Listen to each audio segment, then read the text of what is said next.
betcha, you got that right. We are here to help you with your gardening concerns today, this morning, on the AM 1150 Garden Show. Ken Salvail, Don Burnett here to help you. Good morning, Ken. Good morning, Don. There certainly is a lot going on out there. It's early this year. It's early, and we had that discussion first thing this morning. It was, holy mackerel, she's getting warm.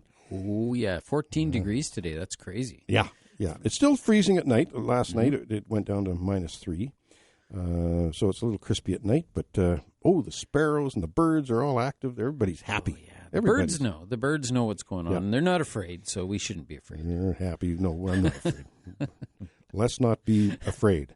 Let's do the tips and plants of the week. You betcha. Well, with this early start to spring, we should sow all the cool crops that we can muster. Oh, yeah. I got my radishes going out. I got my Mustard's carrots. one of them. Mustard is one of them. Oh, that's good. We can mustard. Plant of the week this week is 2 plants that are coming up in my garden. I've got 2 plants of the week. Oh, good.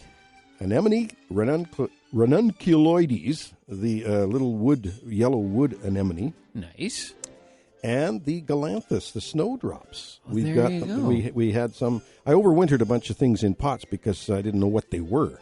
Yeah. Well, turns out they're snowdrops. They came up in pots. I got a nice picture of Donna holding the pot of snowdrops.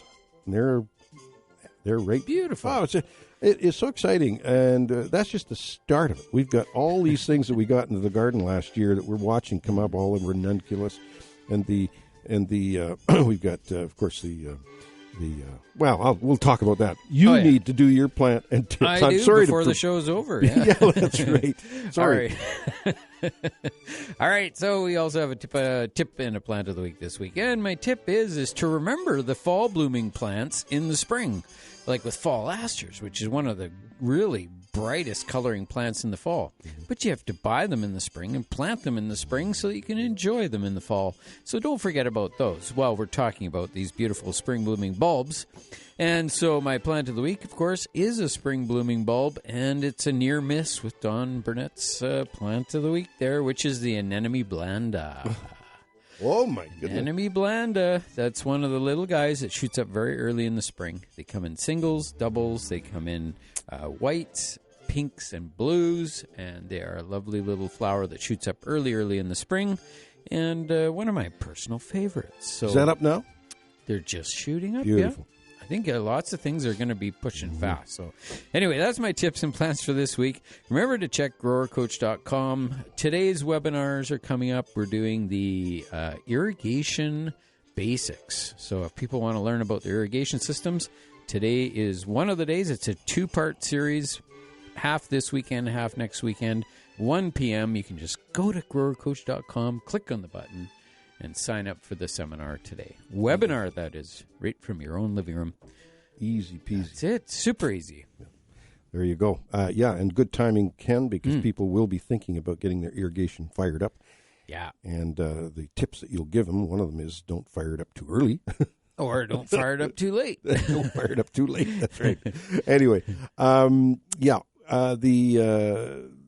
little fritillaria. That's what I was trying to think of before. Right. There's fritillaria we're waiting to see. There's the orchid, the little tiger, is it Blatilla? No. We got a couple of different varieties of orchids that are going to come up. Hopefully, going to come up. Winter hardy, yeah. Yeah, our little moss saxifrage and all that stuff. Oh, they're beautiful. Looking really good right now. Yeah. We're pretty excited, as you can tell, and great things happening in the greenhouse right now. Ken, I've got a tomato plant that's almost 5 feet tall. Yep. And it's got about 4 trusses of tomatoes forming on it. Beautiful. What variety was that? That was Cobra. Oh, it is a Cobra. But okay. I do have a couple of. I've got a Comete started too. The Comete is the very expensive seed, $45 for 25 seeds. Yeah. The Cobra was only about $30 for 25 seeds. Yeah. And are those are greenhouse varieties? Greenhouse bred for greenhouse growing. Yeah. If you remember, in the old days, we used to have one called Vendor. Vendor, yeah. And Dombito. Yeah. Columbianum. Columbianum was another one. And there was, these were like Brian Minters, when I asked him for some vendor tomato seeds, he says, "Boy, you can sure tell your age." Oh, okay. Yeah, do they even have them anymore? That's the question. Well, that's right. That's right. Yeah. But it's interesting. They have, Stokes Seeds used to sell a tomato plant, a tomato variety called Early Red Chief. Yeah. And Mom used to make the tag ERC, Early Red Chief, right? Yeah. That was our most popular tomato. We sold more Early Red Chief than all the rest of them. Wow. It was such a good tomato. And you know that a tomato's good when it's that popular and people want it again. Yeah. It's like my tomato from Sal. I mean, I that's the one I want to plant, right? Right. And for some reason, and I never could figure out why, they just dropped it. Yeah, it's just if it doesn't sell X number of it may pounds of seed, they just it may not have been popular elsewhere, but it sure was popular out of our greenhouse, I'll tell you. Yeah. People just were hooked on it. They were mad at us when we couldn't supply it anymore. Oh, yeah. Well, that's the way it goes with a lot of plants, is that plants fall out of favor for different reasons. And sometimes it just starts right at the garden center itself. They stop selling them, or the people who load the benches, they load them with plants they're familiar with, and the ones they're not familiar with, they don't. They're not ordered, so then people don't. They're not familiar with them, and that's how they lose interest. In this case, they just fell off the market. There's a couple other ones. That Novalis peas, that one was one that went missing for quite a few years, and I think now they might have a new improved. That was the leafless pea. Novalis, yeah. And then there was one, the heat resistant pea. I forget what it was called, but Warba. Warba, not Warba. No, something like that. But Wando. Knew it was a W. Not Quando. It was Wando. Right. Yeah. That one actually still comes available from time to time. Does it? Yeah. But you do have to search to see where it still exists, because I think the little independent growers keep them going, right? Yeah. I used to have a little, when people would come in and I'd tell them how wonderful it was. Yeah, right. Right. It is the days are getting longer. So are these really bad jokes. But at least they feel like they're getting longer. Yeah. Sorry, folks. The days are getting longer, and now we can honestly say our days are. Can you believe this, Ken? Can you believe this? Our days are 3 hours and 4 minutes longer than they were in December. That is hard to. It is hard to believe, but I've been counting it up. I've been adding up the numbers, and 3 hours and 4 minutes longer than the shortest day in December. Makes sense when I drive into the garden show in the mornings. It doesn't make much difference with my headlights on or off. Yeah, well, next week it will. Oh, it will. Because we're flying ahead. Or this is the weekend we fly ahead. Oh, yeah. This is where we all get to be tired for a couple weeks. Exactly. Well, this is going to be great. Can't wait. But all this complaint about the time change, okay? Mm-hmm. We better be certain which time change we want to change it to stay steady, because, like I said, do we want to be coming to the garden show in the middle of the winter, and it'll be dark for till 9 o'clock or 8:30? Do we want that, or where do we want it to go? I mean, when you change, you got to pick one or the other.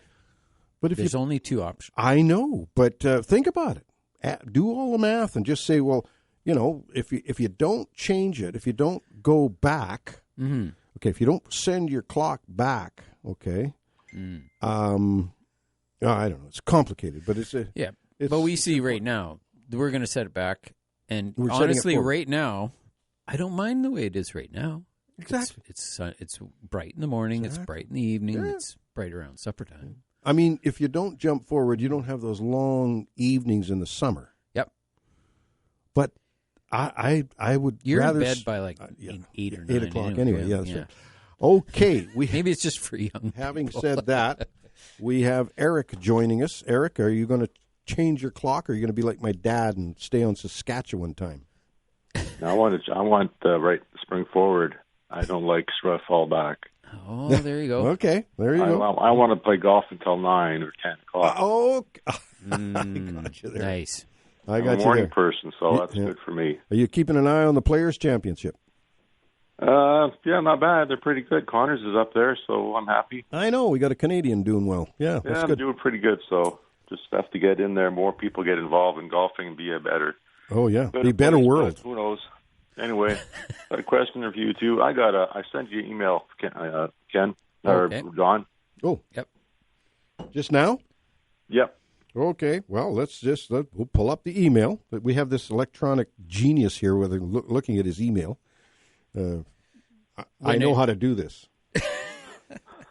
You're not Sure you do. Eric, there's your email, and it says, do you want me to repeat your email or read it? I can. Either way, it doesn't matter. I'm not a good writer anyway, so. Okay, well, I've had a few months. This plant, doesn't seem to grow anymore. As you can see, it has red tip, blah, blah, blah. Okay, let's open it up and have a look at your picture. Okay, you got a picture here of a plant, and it's called a Ficus elastica, or a rubber tree. Mm-hmm. Yeah, and that's all I know. Yeah, that red tip is the bud, the new leaf forming. But it is cupping. It is the plant is the leaves are cupping. Okay. And that leaf cupping on a ficus, Ken, what would normally be causing that? That is definitely a root issue. Yeah. Of some sort. So there's some sort of root stress going on. It could be salts, because that sometimes will cause that cupping. Or potentially a little bit of root rot, which they sometimes go hand in hand. Yeah. But I think maybe, Don, your leaching program might... Eric, how long have you had this plant? It looks like a cutting that you've grown. Yeah, it was. My brother, he's the guru of the rubber plants. He got a whole bunch in this house here. So. Okay, yeah. So it's a cutting.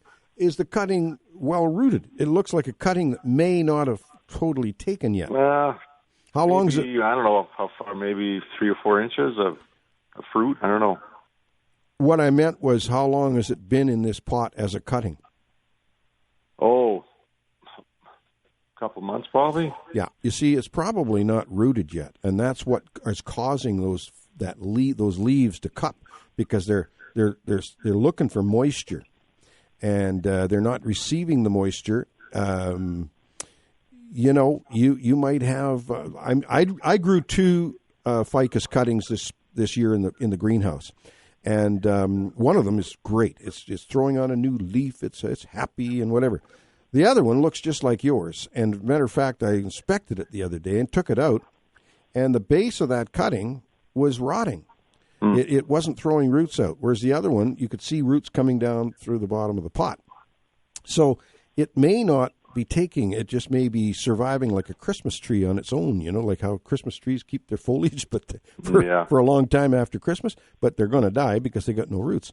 And I've got a feeling, you might take a chance. It might be not too big a chance, but and just take that cutting out of the pot and see what's going on at the root. I've just got a feeling you may not have any roots forming on that cutting. That's what I'm thinking. That's what I'm thinking. What happens from there? But... I'm thinking. That's what I'm thinking. It's not going to hurt it if you take it out, and yes, you've got callousing of a few roots. You can put it back in and say, it isn't rotting, but I think if you pull it out, you're going to find that the bottom inch or 2 of that cutting is black. That's what I'm thinking you're going to find. Okay, interesting. I might give it a try. I would. Happens. I would. That's what I would do if it was mine. Hey, what's going on? And I just kind of have a look.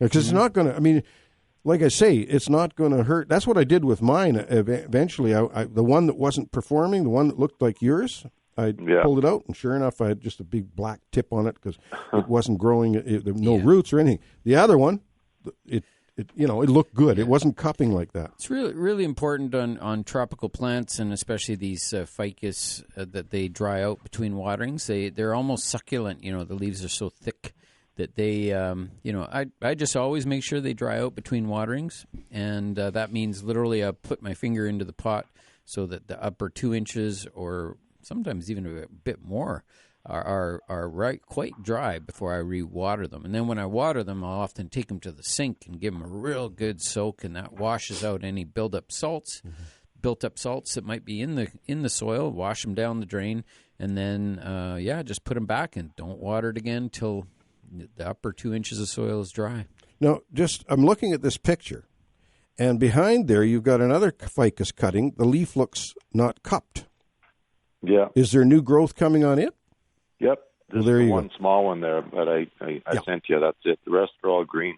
Well, I think this one is just not rooting for you. I think it's sitting there saying, "Yeah, I can't root, and now I got a little rot going on." I did the first one. I was growing pretty tall. That was put it in a pot, and the next one was later on, and it didn't seem to be that many roots on the bottom, maybe an inch or two. Yeah. And I guess it didn't take. I guess. Yeah. Well, I would do that inspection, Eric, and I think you're going to find that thing doesn't have any roots on it. And you can cut that off, cut the black off. Take it out of it and put them in water? Or?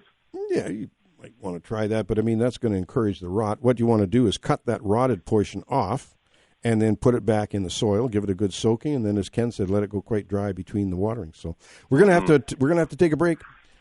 Okay. Thanks, buddy. Appreciate the call. Yep. Thanks, okay. Eric. Okay. Yeah. Good luck. Bye-bye. Bye-bye. And we are going to take that short break. I just can't believe that I went right past it, but we're going to do that and be back with more AM 1150 Garden.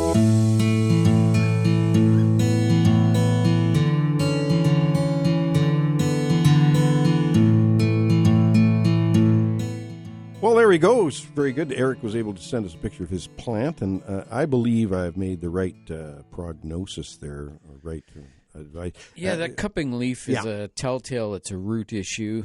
And if there's no roots, that's even more. But that's why he's only had it in pot for 2 months, and they take longer than that to really root. Well, and if you pop it out and then you see beautiful white roots, well, that's not the problem. No, right. But at least you are getting to the point. Like if you successfully eliminate this or that, you're good to go. But I suspect that you're gonna see some browning on there, maybe even some black color, and I don't think he's going to see any roots at all. I think he's going to see, and Eric will tell us, but I think he's going to see a stem with the bottom end of the stem just black. It just hasn't rooted, it hasn't taken with that, because that's exactly, I had 2 of them. One of them did okay, looks fine, it's got roots.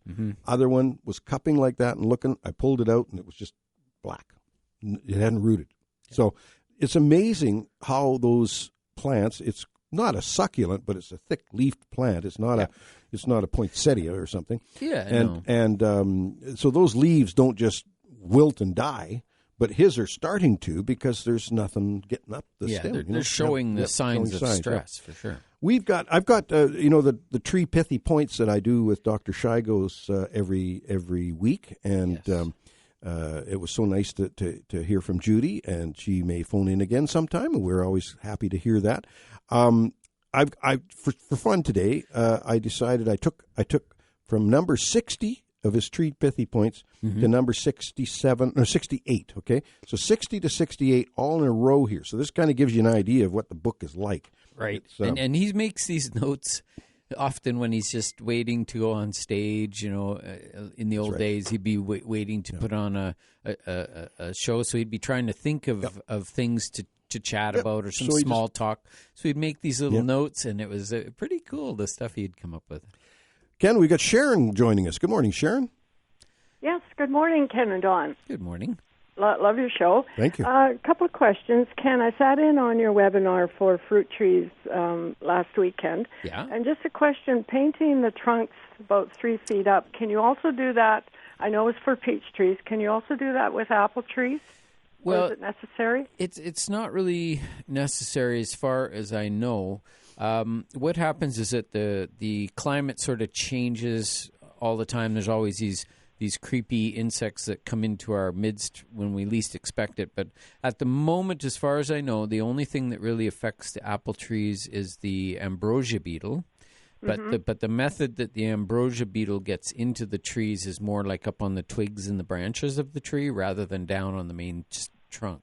Oh, okay. So it's not really necessary. It's typically those single stone fruits. So it could be, any of those, the peaches, nectarines. Peaches, nectarines are first, apricots next, cherries next, and then plums last, because they're just sort of a little less susceptible to the peach tree borer.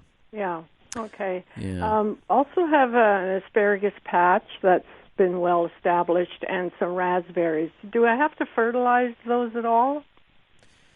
Well, it's a good plan to fertilize your garden anyway. and because the plants use up the nutrients in a lot of cases. Now you can do it sort of from an organic standpoint. You can use manures. You can use fish fertilizer, compost, all that stuff to get some nutrients into the soil. Or you can use a manufactured fertilizer as well. Depends on what your thoughts are. I mean, I'm old school, and I use manufactured fertilizers for most of my plants and garden. And what? Well, there's tons of them on the market. Something for asparagus. Asparagus, you'd want something a little more nitrogenous, wouldn't you? You Ken? would, yeah. So what would be three numbers? There's three numbers on the fertilizer, and the first is nitrogen. So on the asparagus, you want to, give them something with a little bit more nitrogen in it, and then the other fruit-bearing things, more phosphorus and potassium. I mean, it's just that kind of balance. It's a balance. Yeah. So like, if you've heard of fertilizers like 20-20-20, that's a product that has 20% nitrogen, 20% phosphorus, 20% potassium. And so that's a balanced fertilizer. So so that would kind of be an all-around one I could use for both places. Right. Yeah, for now, sure. That's what I use. That's what I have in my bucket in the greenhouse all the time. So I'm constantly using 20-20-20. Yeah. But I had my good buddy and relative and brother-in-law and mutual friend of Ken and mine, and mutual work partner for a long time, Don Stoltz, came by last night, and we were looking at the greenhouse, and I was showing him my tomatoes and my cucumbers and how they've sat, but they're just not, I'm just waiting, He says, Don, what are you feeding with? And I said, well, 20-20. He says, oh, you got to get something with lower nitrogen. And this is in the case of fruiting plants. Yeah, I've got fat tomatoes and cucumber plants, but they're not producing as much as they should be. Mm-hmm. And so what I'm going to do is start experimenting in there. I'll keep feeding 20-20 on half of them, and the other half I'm going to feed with something high in phosphorus, like a 15-30-15, or even, that kind of thing. So that ratio between those three numbers is what the plants sort of detect. Mm-hmm. And so for asparagus, it's predominantly a foliage plant. And the more you get it up and growing and happy and bigger and robust, the sooner you're going to get the, your little asparagus tips. So what you do there is make sure you're feeding with enough nitrogen to bring on the foliage. But if you had other plants like Don's fruiting plants, you might start them out with a little bit of nitrogen, but then you just want to reduce that first number down a bit so that the second two numbers are a little bit higher. So with plants, it's a ratio thing. It's like, let's say 20-20-20 is a 1-1-1 ratio. Right? 15-30-15 is a 1-2-1 ratio. Okay. And so that's all the plants care about is the ratio. They're less concerned about how much each one is, but they really want to know how are they in comparison with the top three nutrients, which we see on the bag. Yeah. Okay. Yeah. Well, thank you very much. You're so welcome. Thank you, Sharon, for calling in. We appreciate it. Yeah, thanks for calling. Thanks again. Take care. Bye-bye. Bye-bye. Now, we're going to get back on track here, Ken, and do a break. It's at the bottom of the hour. We're going to take a break. Just give us a call, and as soon as we get back from that break, we will be able to answer your questions. So it's 250-862-2525 to get through to us. We're going to take that short break, and we'll be back with more AM 1150 Garden Show.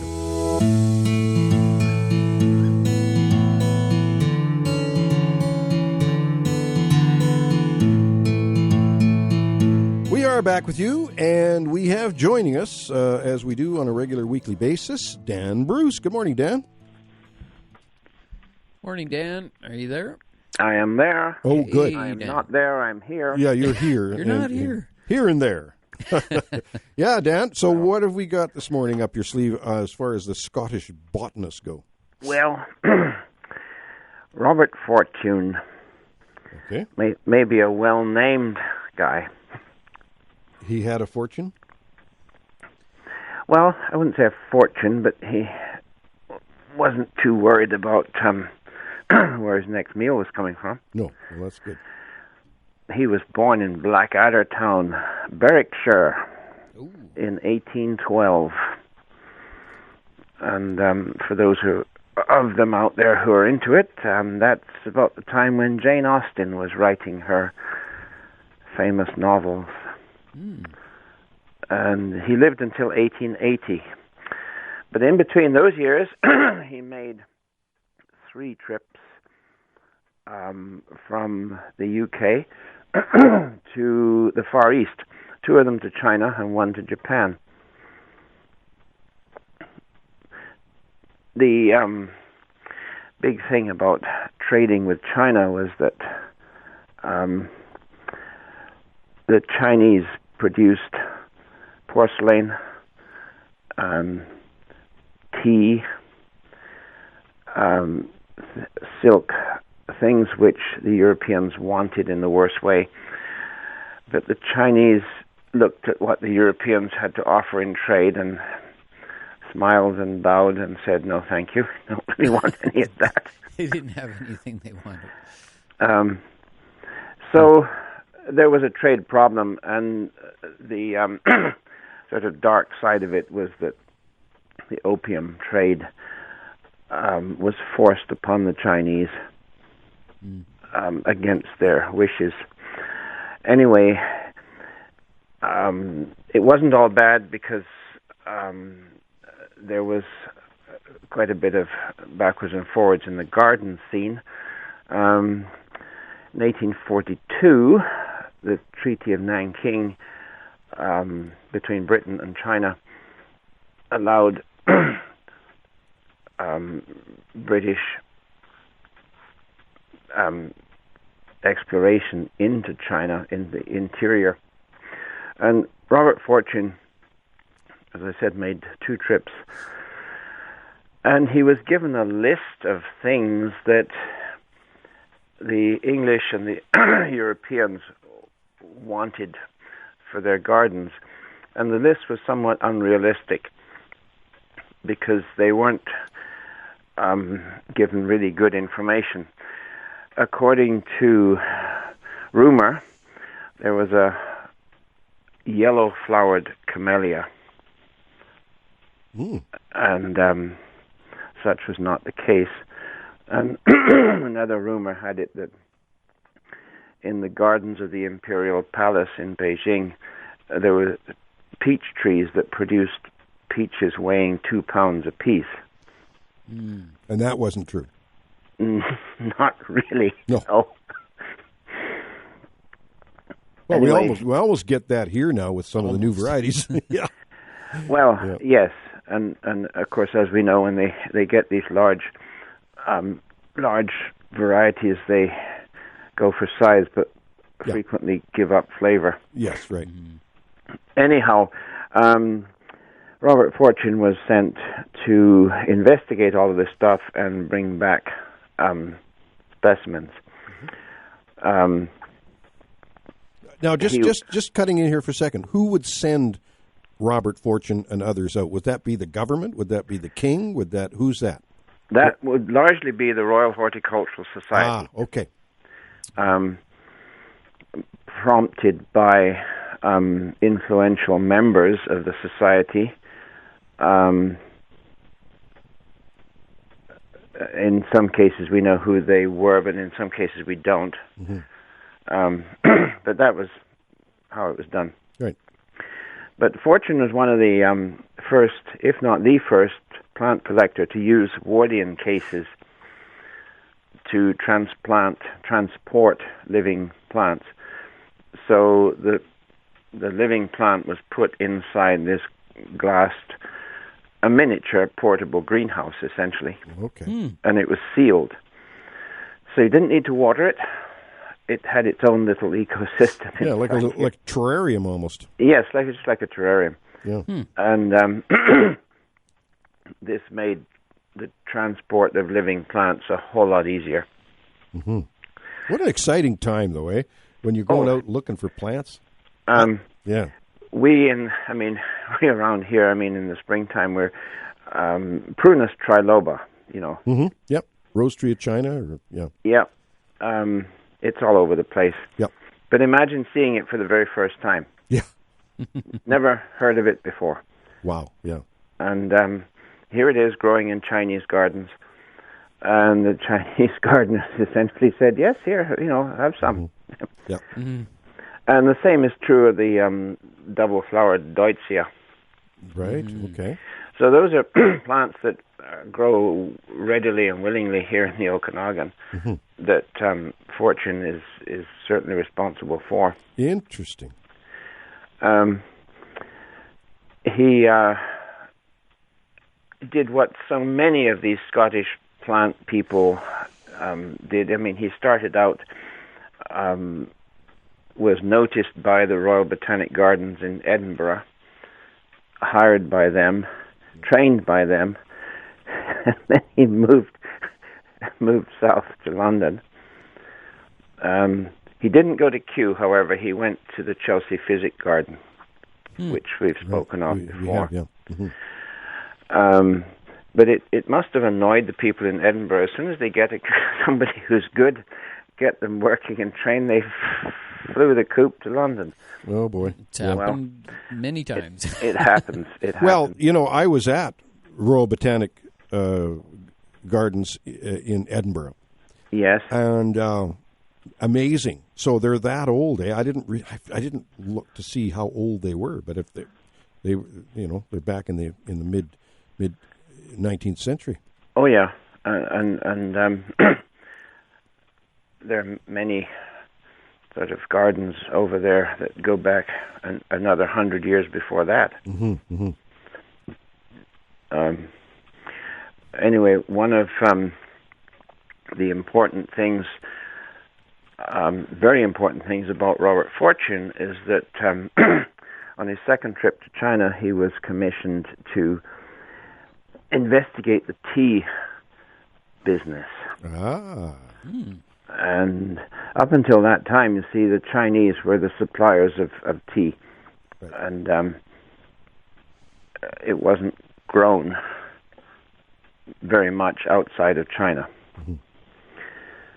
But Fortune was asked to get the details of how the stuff was grown, what sort of soil, what sort of conditions, what plants were involved exactly, and also the whole business of how the tea was processed once it had been picked. So he carried out that commission and transported tea plants in seed form, which laid the foundations for the enormous tea industries of India, Sri Lanka, and East Africa. Wow. And, of course, the Brits are hooked on tea, so they were looking for another source, too. Eh? Oh, yeah. I mean, if they don't get it, they get cranky. Early in the morning, they start to vibrate and become really unreasonable. Got to have their tea. And and in Australia, when they say it's tea time in the evening, it means dinner time. Whatever. Well, let's not try and sort out dinners and I know. Dinners, lunches, teas, and suppers. I know. You can get into really hot water, deep water. Oh dear, no. You know, Robert Fortune. Well, there's another one that is very important to us. So is this like Euonymus Fortunii? That would be the one. That's the guy. So he's got many plants where his name is involved. Yes. Isn't that interesting? Well, Dan, indeed, you are such an interesting guy, and we appreciate your call every Saturday morning to talk about the Scottish botanists and Robert Fortune. Now, you are phoning in as well on behalf of the beautiful Fintry legacy there, and if somebody wants to know more about Fintry, they can put their questions to info@fintry.ca. That is true. And we have a lot of material at Fintry in the collections that refer to tea. And next week, I think we might go a little bit further into the tea business. Well, I'm looking forward to it because I've mentioned this to you once before, but I was speaking at the Master Gardeners Conference in Vancouver a few years ago, and along with me, we were two speakers. I was speaking on the Okanagan, gardening in the Okanagan, just to tell them down the coast how do we do our gardening here. And this gal was on her way to China for the International Camellia Conference. And she was a camellia expert. She spent her whole entire life. She was a PhD in camellias. And that was the very first time that I heard that that's where tea came from, was a camellia. I didn't know that before. No. Camellia sinensis. Is that a native plant there? Yes.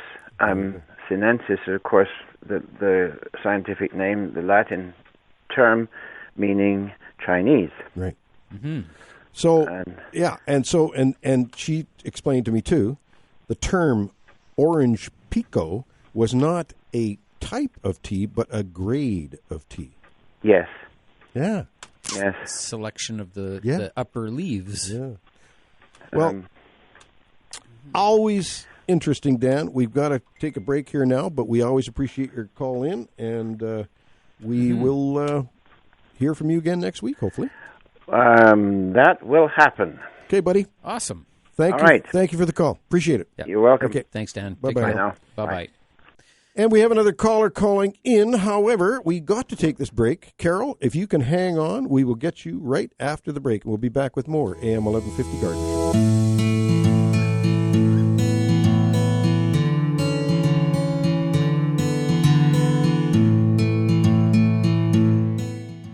Yeah, well, we are here to help you, and we're going to go right back to Carol. Thank you for being patient, Carol. We're back with you. Good morning. Oh, good morning, Don and Ken.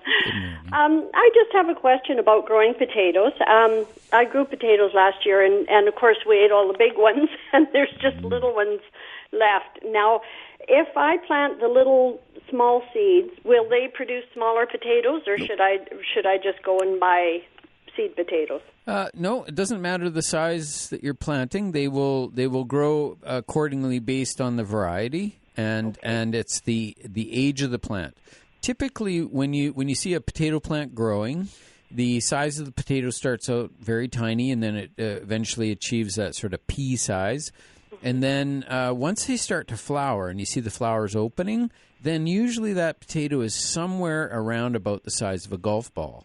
Mm-hmm. At least some of them, because the varieties that keep continuously producing, they will have more little pea-sized ones being produced at the same time. And it sounds like that's what yours was. So you had all different sized potatoes, right? Right. Yeah. Yeah. So then, as they grow, you just know, like, well, I'd like to harvest them, and I want them to be 2 times the size of a golf ball. Well, then, if that's the size you like, because usually sometimes they're a bit sweeter when they're a bit younger.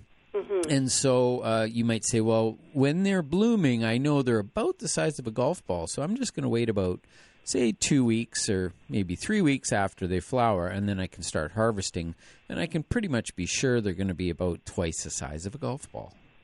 Oh, okay. Yeah, well, that's good to know that I just wondered if they would just produce smaller potatoes if the seed was smaller, but that's good to know then. Yeah, they're really good. That's for sure. I love the little potatoes. They're my favorites. They're delicious, aren't they? When you first get them out of the garden, they're absolutely delicious. Look at Melt this. In your mouth. Now I'm getting hungry. Yeah. Okay. Well, thank you very much. Good question. Thank you, Carol. Appreciate the call. Thank you. Okay. Bye-bye. Bye-bye. And we have Sandy joining us. Good morning, Sandy. Good morning. Oh, I've got a frog in my throat. I think so. You do. Yeah. It's all right. We can clear that frog out. Right. So I was wondering if you could address the question of to fertilize or not to fertilize tulips and daffodils. Well, you typically do add some fertilizer if, depending on the result you're getting, I guess. I just planted them last year. Okay. And I've been reading on the internet to fertilize at different times, but I've never fertilized tulips or daffodils. So no, and neither have I. But what I do is I use compost on the surface. So we use either the OgoGrow product we have locally, or some sort of compost around the plants, and that natural composted mulch, the surface mulch, breaks down and adds nutrients. So that's, I would say that as a gardener, we want to add compost. So that's one of the things we're going to be feeding when we add compost. But to use actually like a product out of a bag or like liquid water soluble fertilizers, the plants will love it, and they will grow better, healthier, stronger, and the bulbs will get bigger. There's just no doubt when you add more nutrients, the plants get more excited, right? But those manufactured fertilizers don't feed the soil, and this is why Ken stresses Nature's Gold, Ogo-Grow, Compost, or compost of some sort, your own compost you make. Those things actually enhance the soil as well as feeding the plant. Yeah, and then with bulbs, one of the key things is allowing them to continue growing after they flower, because that's the key. Is they're going to use all the energy that they had, sort of that they built up last year, to push the bulb up and push the bloom, and they do their spectacular flowers, and then the leaves are coming out, and they're just starting the rebuilding process of the bulb for next year. And so when they finish blooming, you just snip off the seed head and just leave the foliage for as long as you can, because the longer you leave it, the bigger that bulb will grow. And then that's also an important time to feed, if you're going to feed, is immediately after they finish flowering, and try to get 2 weeks or 3 weeks of really good strong growth after flowering, and then at that point you can just sort of let them die off a bit, and once they start to look kind of rough and scruffy around the end of May, typically you can just snip them off and away you go. Good for next year. So adding the compost type fertilizer a couple weeks into the dying of the leaf process, is that what you? Well, with compost, it's a little different, that you can add it right away, like now, because it's so slow releasing that it will release all the way through till spring. So when you start seeing those bulbs pushing up and they're just popping, you can go ahead and pack some nice compost around each one, or each cluster of bulbs, to whatever, as much as you want. But I would say like 18-inch diameter sort of minimum. But 24 or 36-inch diameter, depending on the cluster of tulips. Like I always plant 6, 8, 10, 12, 15 tulips in a hole, and then I get a really nice bouquet. So if I have a big bouquet of tulips shooting up out of the ground, then I'll put a good circle of compost all the way around that. And not kind of on top of the leaves. Well, yeah, I put a 2-inch layer of Nature's Gold over our entire perennial beds last fall. Yeah. And the stuff is just coming up through that compost, and it's looking good, looking fat. The leaves don't mind. They don't mind? No. Okay, I think I have a job cut out for me. There you go. There you go. Thank you, dear. Appreciate the call. You. Okay, yeah, good question. Bye-bye. Thanks for calling. I want to give a good shout out to Alan and Wendy. Sorry, Alan and Wendy Reed of Hazeldell. That's where the H come in. Hazeldell Orchards on Burns Road. Yeah. It's Alan's birthday today. Happy birthday, Alan Reed. You guys do a great job. It's a great historic family. Been around for over 100 years, that family, and we admire what you do. Great place to go for your vegetables and this, and your produce. It's a wonderful layout Producing there. Food for the valley. And and it's Alan's birthday today. He's 39 this year. Wow, that's pretty good. 39. Yeah. No, actually, I'm fooling. Alan's rolling over laughing right now because no, he's not 39. We were both 39 at one time, but at not one now. time, yeah. We're getting right within 2 minutes right now. 2 minutes of the big break at 9 o'clock. So anybody phoning in right now, we may be having you cut you short, but that's okay because we're coming back with a full blistering hour of garden show after the and we should mention the Master Gardeners because they are having an event. I think it's a free webinar in regards to starting up the garden for the spring. And maybe, Don, if you have some notes on that, maybe we can just mention that. We got a free lecture event at the Creekside Theater in Lake Country. But I don't think it's going to be there. I know, but they're planning on inviting interesting gardeners in the area to attend. We prevented that. The COVID has prevented that. Instead, they're going to have going virtual. The lecture will be free. It's easy to access using Eventbrite. Could you Eventbrite is a website where you can sign up for different classes and things, including our webinars as well. They're on Eventbrite. Mm-hmm.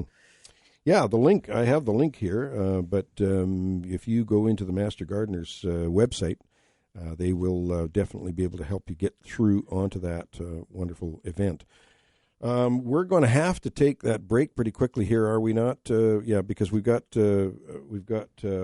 a caller waiting online. Debbie is waiting online on the phone to get into the garden show today, and we do want to talk to Debbie. If you could just grab your coffee and sit through the news and whatnot, Debbie, we'd appreciate it, because we will be back to help you with your gardening questions when we come back with more AM 1150 Garden.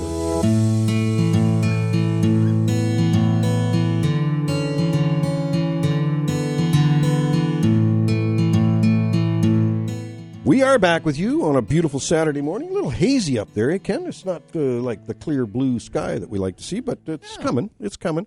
And it's warming up today. It's going to be quite warm today. And things are popping. My garlic's coming up. All sorts of things are popping up in the garden. So it's exciting. What we're going to do, though, right now is go and talk to Debbie. She's joining us. Thank you for holding on, Debbie, over the break. Thank you for taking my call.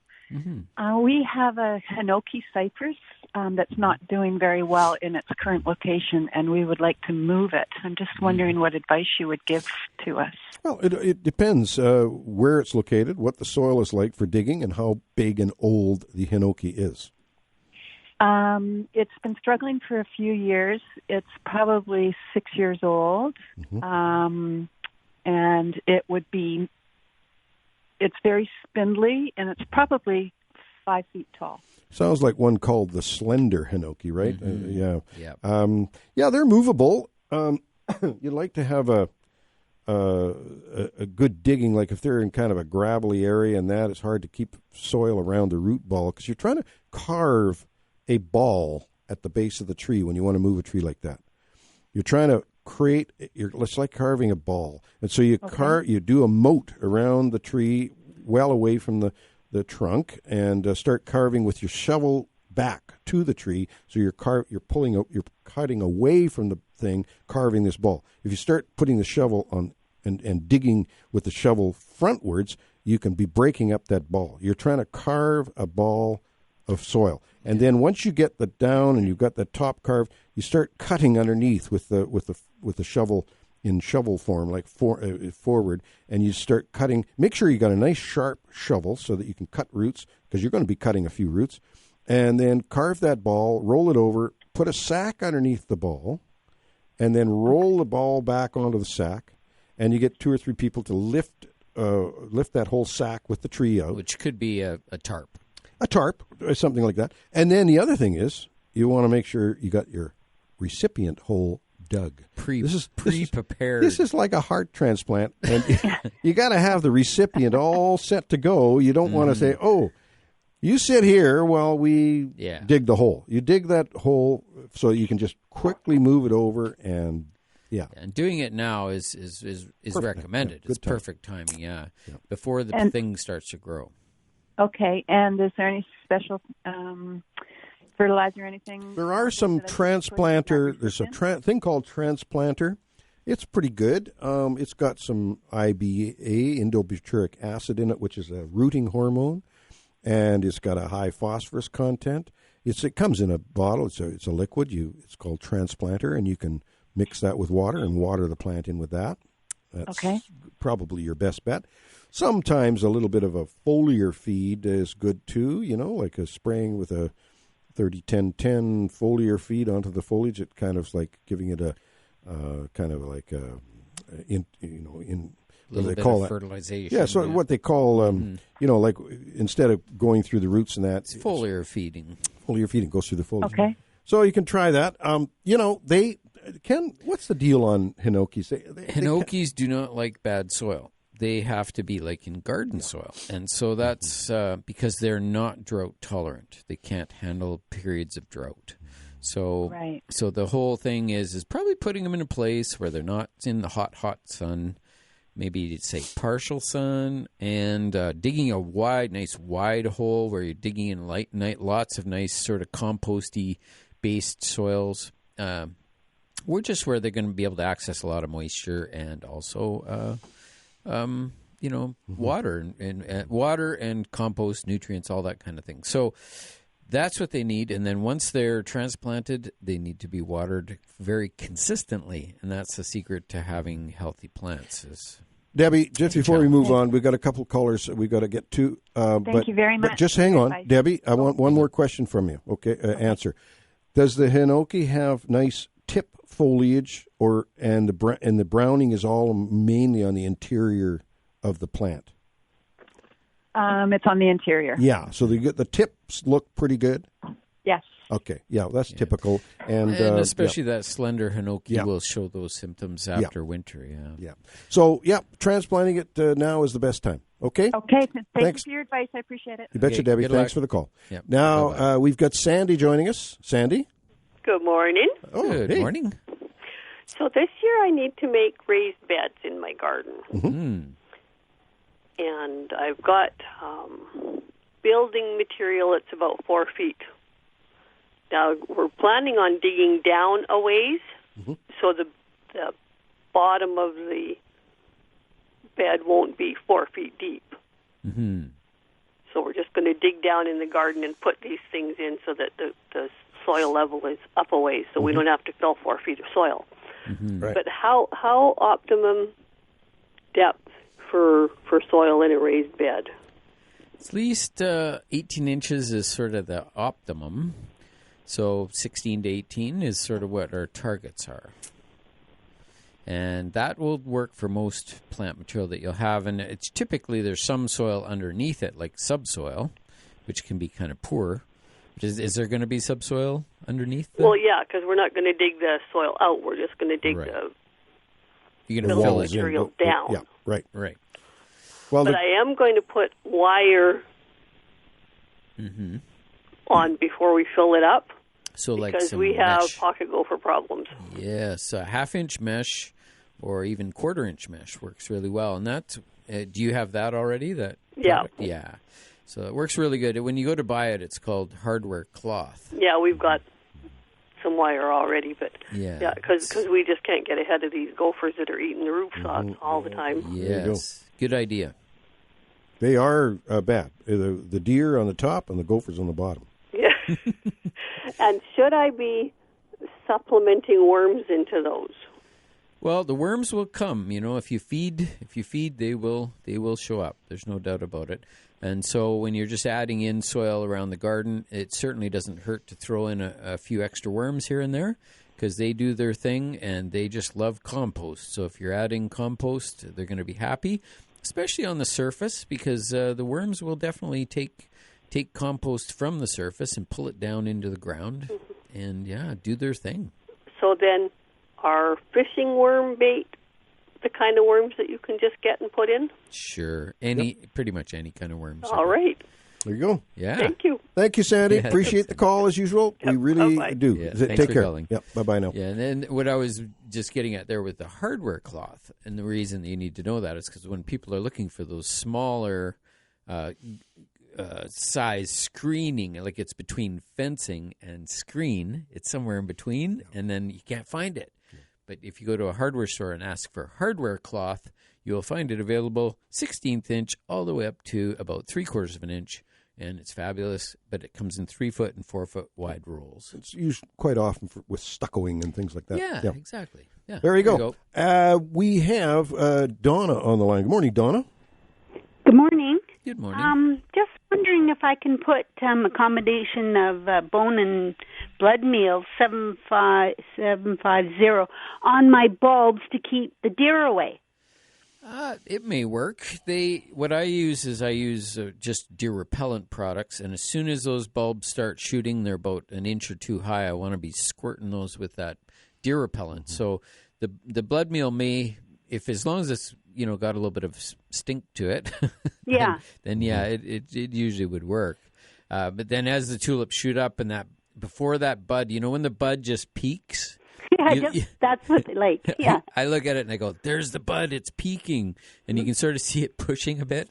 And then I want to give it a shot of the deer repellent right on the tip of the bud, but just as it's emerging. And then when that pushes up and that deer comes along, he's not interested in that. Yeah, and one thing about the blood meal, I mean, it's a great product. It's a great organic source of nitrogen and whatnot.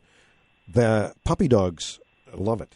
And you might find the dogs being attracted to it and start digging up your bulbs. No, we don't have dogs. Yeah, so that's okay. that's fine. Yep. So just the spray, you probably suggest that the spray repellent for the deer is probably the best then. It's just on my, of course, and then pretty soon it'll be the roses too, I guess, so you can spray it on that too. Yeah, it's all about hitting the buds because those are the sweetest parts, and definitely want to get it right on those, but not, and the reason that you use deer repellent is because it's a concentrated formula that's been sort of proven that it works, and that it is it's stickier. They add things to it too, and also the dogs don't really care for it. There's two available, right? Bobex is one. And the other one is I can't remember the name of the other one. Yeah, there's several products that say deer or rabbit repellent. Okay. And this isn't really a gardening question, but anybody know how to get rid of magpies? Shotgun.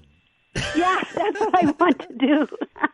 Yeah, magpies are tough. They're so smart, they're they squawky. They won't give up. They're in one tree, and they come and they start building a nest, and I pull it out, and they're back again and back again. Don Stoltz, my brother-in-law, is the same thing. He's been poking at this nest, and they are so determined to... He thinks he's got it now. He thinks he's finally deterred them, but it's been a real challenge for him. Yeah. And magpies, can be a pain in the butt because they're not very nice to other baby birds. That's the trouble. They go and raid the robin nests and stuff that are around, and you see, unfortunately, all the the eggs and stuff that they've got, and that's why I want to get rid of them. Yeah. When I was young, I had a pet magpie. You know what I called her? Maggie. just saying. Old Maggie. That's not what I call them. Yeah, I know. But I had Maggie, and Maggie could talk a little bit, and Maggie would sit on my finger. And one day, after, I don't know, I was never good keeping pets alive, but one day I went in, I put my finger in there for Maggie to get on. She wouldn't get on, so I tried to force her on, and she got on my finger and then promptly just fell over dead. My experience with magpies. Anyway, no, they're like crows are bad too. In a way, crows. I've seen crows pick up the poor little quail babies, and it's an awful thing to see. Yeah. Anyway. Okay, darn. Well, if anybody has any good ideas, I'll appreciate it. Magpie ideas. That's what we're looking for this morning. Good. And thanks for the call. We appreciate it, Donna. Thanks for calling. Take care. Bye now. It's so easy to say Donna because I've been married to Donna for almost 50 years. So, Anyway, 250-862-2525 to get through to us today. We got one more. We got another break we've got to do. And give us a call. We'll be back with more AM 1150 Garden.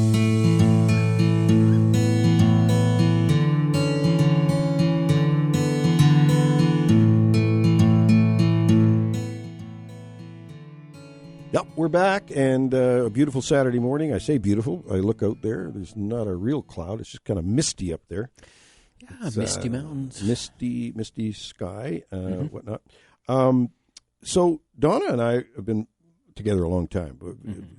Met in 1966. We met. Fell in love in 1969 and got married in 1973. So somewhere in that 69 to 73 year, probably about 1970, we took a picture. Somebody took a picture of us with Donna on my shoulders. I was going to show Ken at the break, and I'll do that. It's a nice picture of Donna riding my shoulders in her mom and dad's house. So we're going to, just for fun, after all these years, I'm going to put Donna on my shoulders and take a current picture of me with Donna on my shoulders. So we're getting the ladder out. Are you going to call the ambulance before or Oh, after? no, we'll have a crew.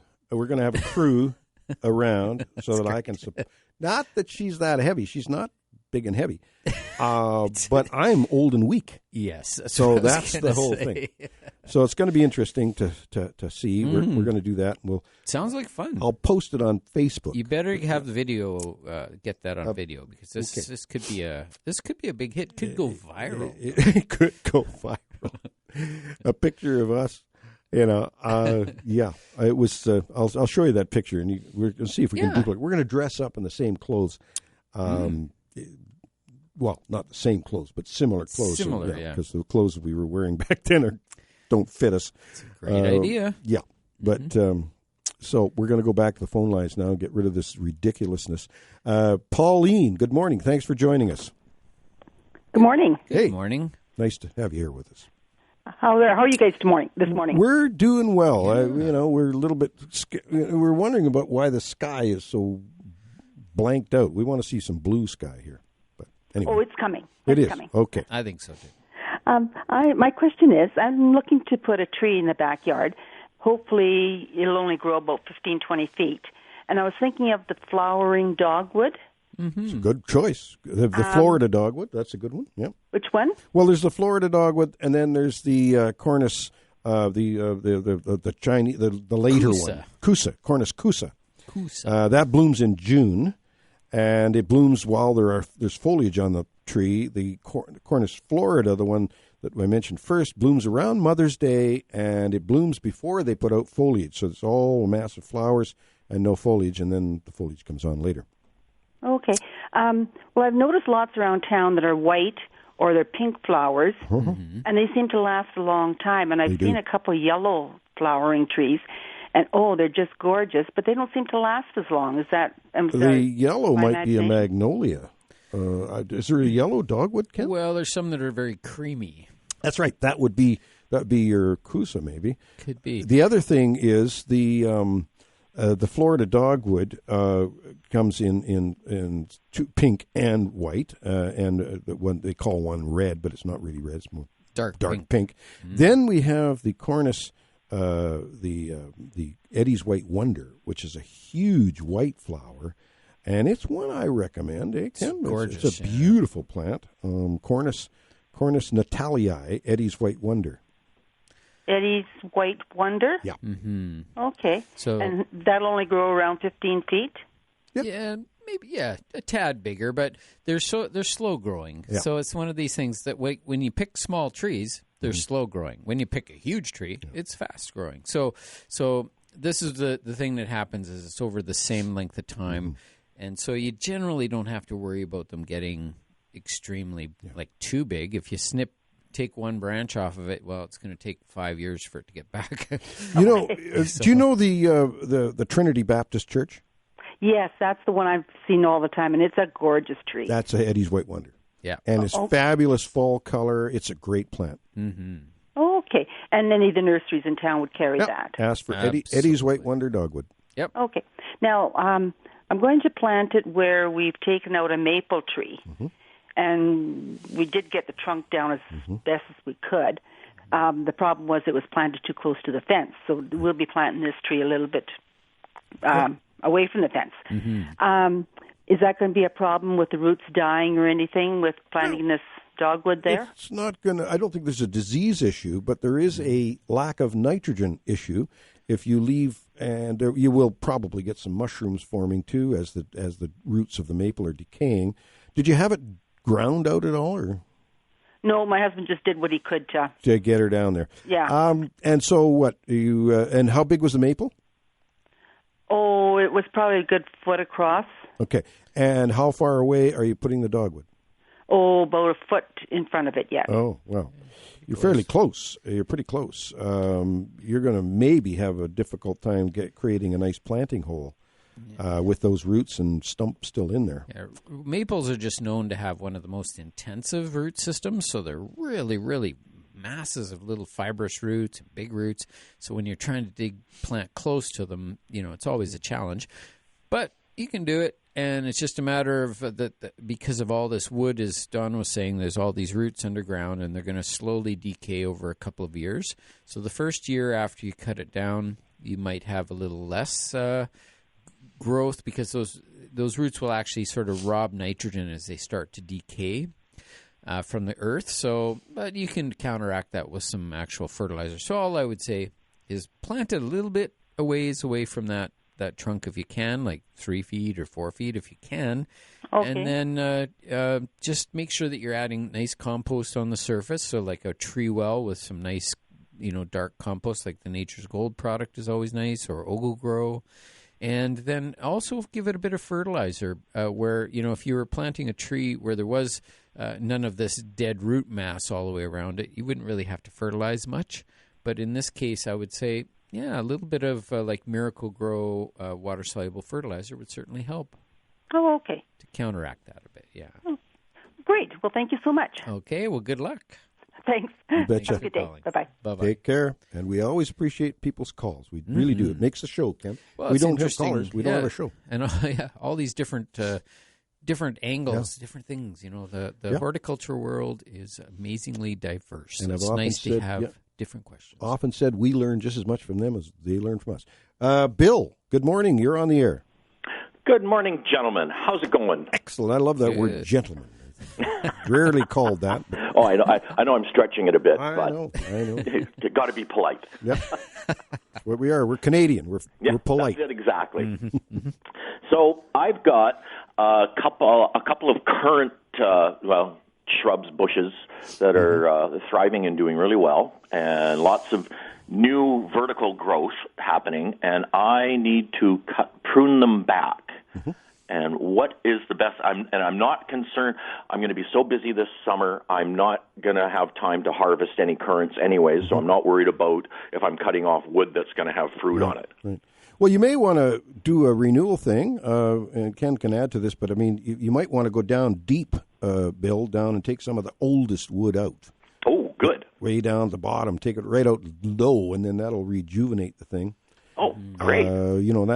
That'll take it down somewhat. Some of the new wood will not be as tall as that old stuff, So that might be one approach. Yep, perfect. And just still abide by kind of the 30% rule? Yeah. Well, you're reducing the old stuff and you're rejuvenating, right? Yeah. So the new stuff's going to come up. It's up to you. With a currant, because they're kind of vigorous in a way. When you cut them back, they respond. Yeah. So it's going to almost spread. Well, like I said, I mean, the new wood that's grown since last year. It's easily 10 or 12 feet tall. Oh, my goodness, that's a huge currant plant. Now, is it black or red? Black or red currant? Black. It's a black currant. Nice. I have in my pruning session, there is a difference in the two, the way you approach the pruning, the black and the red. Yeah. Email me or give me a call at home, and I will fire you off that page of my pruning handout. Okay. Because I did a little research on pruning currant, and there's two different methodologies for the black and the red. Yeah. Okay. So I can do that for you. Okay? Okay, great. And just as a note, both myself and my sister, we don't care which way the clocks go, just quit moving them. Yeah. There you go. I mean, I love the long days in the summer and that, but I was listening to this lady being interviewed on the radio yesterday morning, and apparently it does. When you go into daylight savings time, particularly in the winter, if it stays that way, it can mess with your circadian rhythms. Apparently, so from a health perspective, I don't know.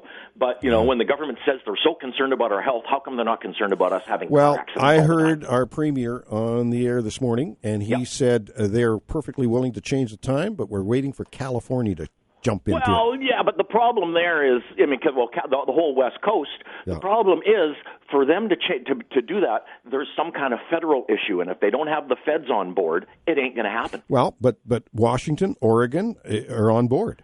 But I know, but they still have to get the federal government to approve it. Oh, maybe. Yeah. No, apparently this is part of the deal, and that makes it difficult for them.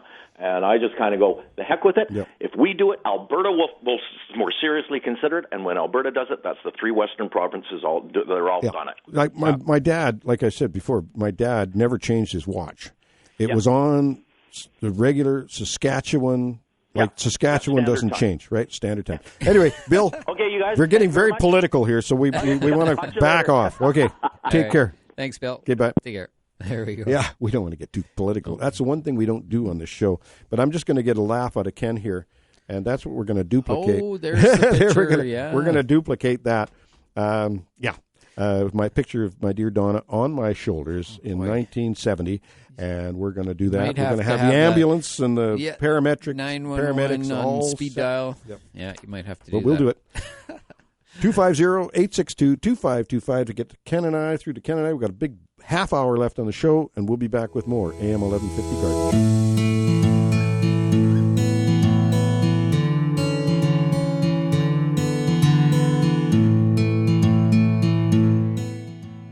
Okay, we're back with you on the air, and I'm thank you, Amber, for waving me in. I was talking to Ken about the old days. we do that once in a while. We talk about the old days. Gary, good morning. Thanks for joining us. Good morning, guys. Morning. I have a couple of questions this morning. I started some seeds on March the 1st, and they're doing quite well. I have some tomatoes that are up probably 2 or 3 inches, and some lettuce and so on. And I'm wondering what the process is. How long before I should, I started them in these little puck, I don't know what they're called, Jiffy but pots. you add water to these little pucks, and then you insert the seeds and so on. So it's a fairly small container that the plants are started in. I'm wondering how soon before a person should plant those in something a little larger. Well, I do this all the time, and I plant my seeds into what we call 1204s or 1206s. Those are the little segmented pots that are packs that you have that have the little cavities in them that and I wait until for sure you get your full set of true leaves and that they look like they're rooted in, so you can pop them out of there. They've got to have a nice little root ball before you take them out of those little cell packs. But it's just I always jump the gun. I can't stand waiting for things, so I tip them up and take them out, and they might not even be well rooted in there, but I want to put them into a bigger pot because I find as soon as you put them in that bigger pot, they grow like stink, which is really good. Yeah. So, but use good, clean pot. The person you're about to speak with has call captions turned on. They'll see captions of what you say to help them listen along. Well, okay. Are you still there, Gary? Oh, yeah. Okay, there we're back. Yeah. What was that all about? I don't know. Oh, my goodness. This technology today is something else, isn't it, Ken? It sure is. Yeah, anyway. So the Jiffy pots themselves, you just put that whole thing right into your new pot. So, you've got time. Typically, you'd have to grow them, for about 3 weeks or so, or 4 weeks before you'd have to, transplant them into anything bigger. Typically. Okay. I'd forgotten he was using Jiffy 7s, and I forgot that. Yeah. So Jiffy 7s, like Ken says, you just take them, put them into a larger pot. You can do that now or anytime, really. Yeah, they're just going to keep on growing. Yeah, they just keep growing, yeah. Yeah, they've got some kind of a mesh it's all right. covering around. You tear that off, or do you? We don't. We've used that. Plant with that in. We've used them for years for poinsettia cuttings, for all sorts of things. And I've heard people say, "Oh, you should take that off," but we never did. They just root right through it. They're made to do what we're doing with them, and that is to plant them directly into the ground. Okay, great, perfect. Okay, another question. I have a small garden patch that has quite a lot of clay, and it's been a real problem with watering. The water sits on top, and of course, it won't penetrate into the roots of the plant. And I had 2 or 3 tomato plants last year, and the tomatoes, several of them had black on the bottom of the fruit itself, and I understand that's a calcium problem, but I think it's water not getting down to the roots, and I'm wondering what I might do to improve that clay soil. I've got a sheet on that. If you want to email me, I'll send you a sheet, and the instructions include a product called gypsum. And I got that information from the old CBC gardener, Bernard Moore, way back. And I'm telling you, I've had such success improving clay soils with gypsum and some organic material and some sand.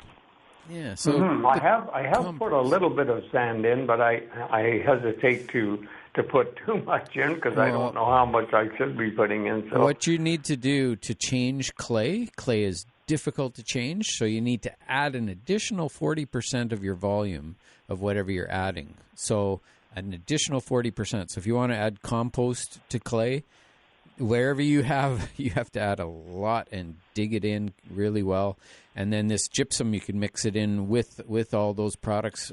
Gypsum helps to glue those clay particles together to make them like little beads.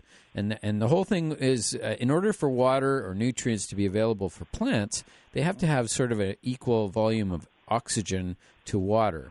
So if you just bury them in water, they struggle. But if you have this nice combination where you've got about the same amount of air as you have water, that's a sweet spot, and the plants just take off and grow. And clay is one of the best soils because it's always full of nutrients. No matter what you do with clay, it's always full of nutrients. So what we have to do is improve the aeration of it ultimately, so that that the roots can breathe when they grow. Okay, perfect. Yeah.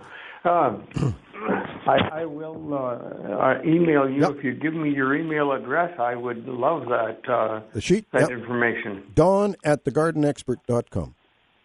Dawn at thegardenexpert.com. Gardenexpert.com. Yeah, you got to have the in there. You got to have. Thank you very much, guys. I appreciate your help. Gary, you got to have the in there. Dawn at thegardenexpert.com. Otherwise, it goes to England. Mm-hmm. Oh. Okay? Okay. Great. Okay. Thanks Take a care. lot. Okay. Thanks, Gary. Thanks for calling. All right. Bye-bye. Take care. Bye-bye. And we've got Ariel joining us. Good morning, Ariel. Good morning. Good morning. I am curious about something. One of my favorite flowers for bees is Gaillardia. And I've got probably 15 plants out there along the edge and the curving and all that. And, I'm not noticing any growth coming up. And from any of them, and I'm going, what is going on here? It's a little early. It's a little, they need soil warmth, but keep in mind that Gaillardias are often not long-lived, so they do die sometimes over winter, depending on a bunch of factors. But often they will come back, and they even self-seed, sort of where they grow. They get little seedlings that'll shoot up, and so you want to watch for those. And so you grow Gaillardias like a patch. So you have a patch of them. So then you have, some big ones that made it from last year, some little babies shooting up from this year, and you got this kind of a little family going on there, and that's how you have the best success with them. So darn. Well, I have them all as edging around them because they're so beautiful. Beautiful. Well, I would give them some time because we definitely have to have some warmth. They're sort of a summer bloomer, and those summer blooming plants are never early. Okay. Well, thank you. Thank you, dear. You. Appreciate it, Ariel. Good luck. Take care. Yeah. Bye-bye now. Thanks, Ariel. Bye-bye. And Karen is joining us. Good morning, Karen. Good morning, fellas. Good morning. I was just kind of curious, to put in a garden in my backyard because my adult son wants to make a patch and keep busy with himself, but basically what are the pros and cons of an in-ground garden versus raised beds? Yeah, well, that's an excellent question. The difference is really the soil temperature. And so when you have raised beds that are above ground, they tend to warm up really quickly, and they stay warmer through the summertime. Whereas the in-ground beds that are more like right in the earth, they tend to stay cooler. So what we find there is a bit slower to get going in the spring, but in the summertime when it's really hot, those in-ground beds, a lot of plants like to have cool roots, especially root crops. So if I like, the potatoes and the radishes and the carrots and beets, they would all rather be in the ground. And the raised bed, it might be better for like the tomatoes and the plants that like the heat, right? The eggplants and the cucumbers and the plants that love heat. So that's how I separate them. Is sometimes it's the space I have. I'll put everything everywhere, but if I'm really boiling it down, I will try to get my root crops in the ground and my above ground crops in the raised beds. Oh, okay, because for my property, it's not a huge property, but definitely my backyard beats the duplex next door where they've got a couple of dogs, and we've got, my son and I have a golden retriever. When my son goes out with her, he says she'll circuit around the yard and go past the neighbor's fence line, and the dogs all do their woofy woofies. But sounds like I could easily get away with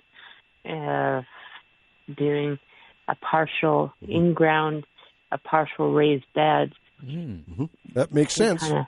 That's what I would do if I had the space, for sure. And then put that, the in-ground one, and make sure they're both actually in a nice sunny location where they're going to, those plants need the sun to make the fruit nice and sweet and grow the sugar. So nice, bright, sunny locations. Okay. And because of how my property faces in Rutland, I'm along a stretch behind the old Quigley Elementary, so basically it's going to have the morning sun.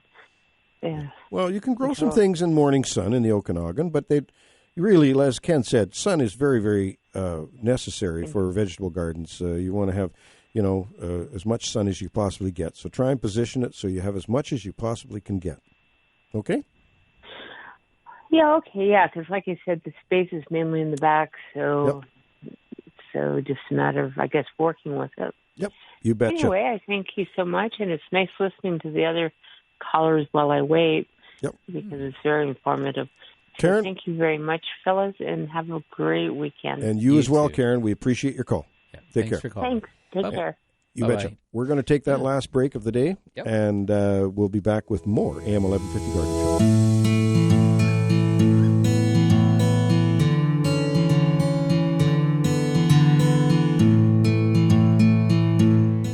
Well, we are back with you, and it's a beautiful Saturday morning, as it normally is at this time of year. It's an early spring happening, and Ken and I have been talking about that early spring. The green bin pickup has now begun, which is a sign of spring. We've emptied our half. We had ours half full, and it's gone now, so now we can fill it up again. I'm going to be taking grape cuttings pretty soon here, and some of my it can be done anytime. Some people now. wanting some grapes from me, so I'm going to do that pretty quick. And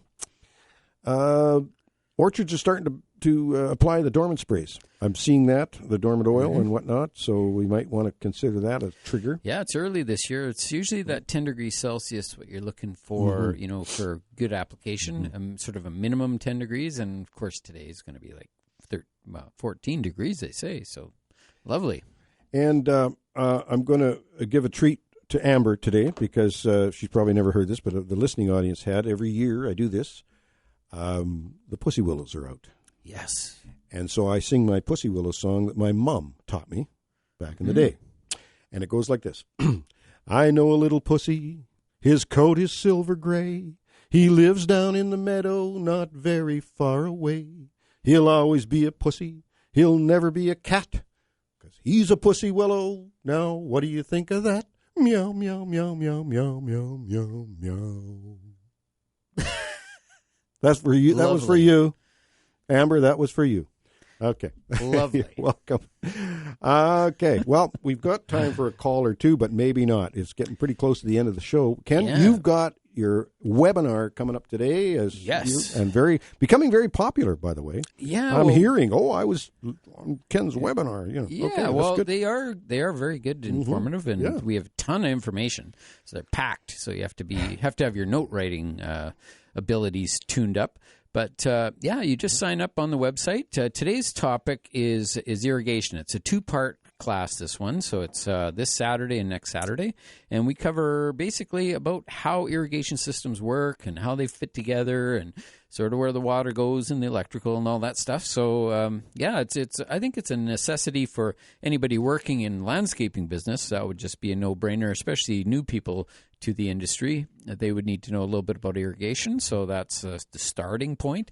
And then homeowners, of course, to understand how the systems work. And they seem sometimes a little bit daunting, but really they're not too bad. You just have to. There's a lot of little pieces to them, and you want to learn about that. So I would suggest it's a good one. It's called the Irrigation Basics, and you can sign up at growercoach.com and click on Learning, and you'll see it's happening today at 1 o'clock, so 1 p.m. And so as long as you're signed up before that, and then it'll be this part 2 next Saturday at 1 o'clock. So there you go. That's what you do there. And then we've got more classes coming down the pipes right through the spring. But definitely the webinar is easy because you can just, sit in front of your laptop or your iPad or whatever you have, your electronic device, and you can tune it in and go into those enjoy. Grower Coach. That's what we want to do. Growercoach.com. You betcha. We're going to go back to the phone lines here quickly. Julia. Good morning, Julia. Good morning. Good morning. Could you tell me of anyone that will rototill the garden? Boy, I don't. Yeah. Well, maybe. It is available. I know just about any of the gardening companies will do it. You just have to make a call and then try to get an idea of the cost. I think, too, I just sort of butt in here, but I think in the Courier, in the want ad section in the Courier, I saw somebody advertising that they rototill. Oh, there you go. So pick up a Courier. Okay. Okay? Thank you so much. Thanks, dear. Awesome. Have Thanks a great for calling. day. You too. Bye-bye. Bye-bye now. Bye-bye. We're just very close now to the end of the show. Dr. Shigo's thing, I'm going to just quickly do, like I promised, I was going to do those 60 to 68 first of Shigo, and then, of course, we'll do the tips and plants of the week, and I'll have the this week's Shigo moment. There you go. So anyways, you're going to be full of Dr. Shigo today. Anyway, from 60, in his Plant Tree Pithy Points book, we need a society for all the lone pines. These are funny. If trees do not move, how do they get ring shakes? Yeast growing in sap from spring wounds provides a spring tonic for many organisms. Remember, roots go down and trunks go up. Spiders were first on the web. That was one of my ones. People that believe all roots are shallow should try pulling up a sapling of beech, oak, or hickory. If trees could talk, I'm sure they would yell out in a 4-letter word, help. We need to bring Attila the Hun back to deal with people who hurt trees. And the last one, number 68, is trees make love quietly. There you go. There you go. So that's it. So here we are at the end of the show. We appreciate all your calls. We had lots of calls today, Ken. And it means spring is right around the corner. Don't forget to take in Ken's webinar today. That's GrowerCoach.com. GrowerCoach.com, and he'll tell you all how to get through and what to do and how to join Ken and the gang today with the. And one of the things you mentioned, with sprinkler systems, the big issue, and I have that too. I don't use my clock to its full advantage. I'm just very, so bringing that information to the homeowner is very, very important. We don't really know our clocks the way we should. Yeah, and there's so many different kinds of clocks, the timers. But you'll be able to put that all in perspective for people. So that's really good. You betcha. How are we doing there for time? I think it's just about time. Yep, it is time to do the tips and plants of the week. You betcha. My tip of the week is with this early start to spring, we should sow all the cool crops we can muster because it's perfect. Peas and carrots and all sorts of stuff. My plant of the week is the anemone ranunculoides, the yellow wood anemone or buttercup anemone, and the galanthus, which is a snowdrop. So I've got 2 plants of the week, the snowdrops. They're both up in my yard right now. Yeah, very nice. Well, I also have a tip and a plant this week. My tip of the week is to remember your fall blooming plants when you're out getting plants in the spring, because you plant them in the spring and you get to enjoy them in the fall, and they would be just spectacular if they're planted in the spring. They'd be good sized by the fall and doing their thing. And to think of the fall asters, there's really a lot of really good ones that'll give you some great color. All right, my plant of the week this week was another anemone, which is the anemone blanda, which is one of the very early ones, not as early as Dawn's buttercup type, which has got to be the first one out of the ground in the spring. The very next one would be the anemone blanda, that is just a lovely little flower that shoots up about 3 inches tall and is a beautiful either white, pink, blue, singles, doubles, come in a bunch of assortments. Typically planted in the fall like a fall bulb. That's my tips and plants for this week. Remember to check growercoach.com. There we go. The good old anemones, as my dad used to call them. Yeah, the anemones. The anemones. My Shigo quote of the week this week, it's better to have one fox in the chicken coop that eats a chicken now and then than no foxes now and have a group of them come out later and kill all the chickens. Wet wood is the fox in the tree's chicken coop. Wet wood is the fox in the tree's chicken coop. That's a deep one. You got to think about that. Got to think about that. And that's what we're going to do. We'll think about that all week till next week when we come back with more AM 1150 Garden Show.